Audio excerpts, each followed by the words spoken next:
நான் இத்தனை நாள் வாக்கிங் போகிறது வந்து நல்லா ஒரே ஸ்ட்ரெச்சாக ஒரு 10 கிலோமீட்டரு அந்த மாதிரி ரோட்டில் நடக்கணும் போல் அப்படி தான் நினச்சி போயிட்டுருந்தேன். அதுக்கப்புறம் தான் என் ஃப்ரெண்டு தியா சொன்னாங்க, வாக்கிங் போகிறதுக்கு என்ன உன்னோட பாடிக்கு நீ மொட்டை மாடியில் போறியா இல்லை ரோட்டில் போறியா தெரியுமா அப்படின்னு கேட்டாங்க. அதுக்கப்புறம் தான் தெரிஞ்சிச்சு, ஆமாம் வாக்கிங் போகிறது நம்ம பாடிக்கு எப்படி தெரிய போகுது, நம்ம பிரிஸ்காக எங்கே நடந்தாலும் ஒன்று தானே அப்படின்னு சொல்லிட்டு அதுக்கப்புறம் முடிவு பண்ணி இன்றைக்கி மார்னிங்லேருந்து நம்ம மொட்டை மாடியிலே 8 போடலாம் அப்படின்னு சொல்லிட்டு போட்டுட்ருந்தேன். ஒரே ஸ்ட்ரெச்சாகவும் நடக்க முடியாது, சரி கொஞ்சம் கொஞ்சமாக நடப்போம்.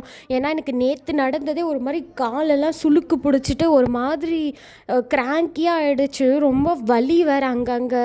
சரி இப்படியே விட்டால் அது அப்படியே போயிடும் அப்படின்னு சொல்லிட்டு நடக்கலான்னு ரொம்ப வில் பவரை வாங்கி மொட்டை மாடியில் நடந்துட்டு இருந்தேன்.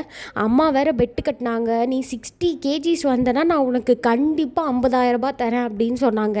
நீ 50,000 ரூபாய்க்கு என்ன வேணால் பண்ணிக்கோ, நான் கேட்கவே மாட்டேன், இதுதான் சேலஞ்ச் அப்படின்னு சொல்லிட்டு சரி நானும் வெறி வந்து ஓகே பண்ணலாம் அப்படின்னு சொல்லிட்டு என் ஃப்ரெண்டு வேறு 80 kgsலேருந்து 60 kgs குறைச்சாங்க. அவங்கக்கிட்ட டிப்ஸ் எல்லாம் கேட்டுட்டு டெய்லி அதே மாதிரி ஃபாலோ பண்ணிவிட்டு எப்படியாவது குறைக்கலான்னு ஒரு மோட்டிவேஷன் வந்து பண்ணிகிட்ருக்கேன்.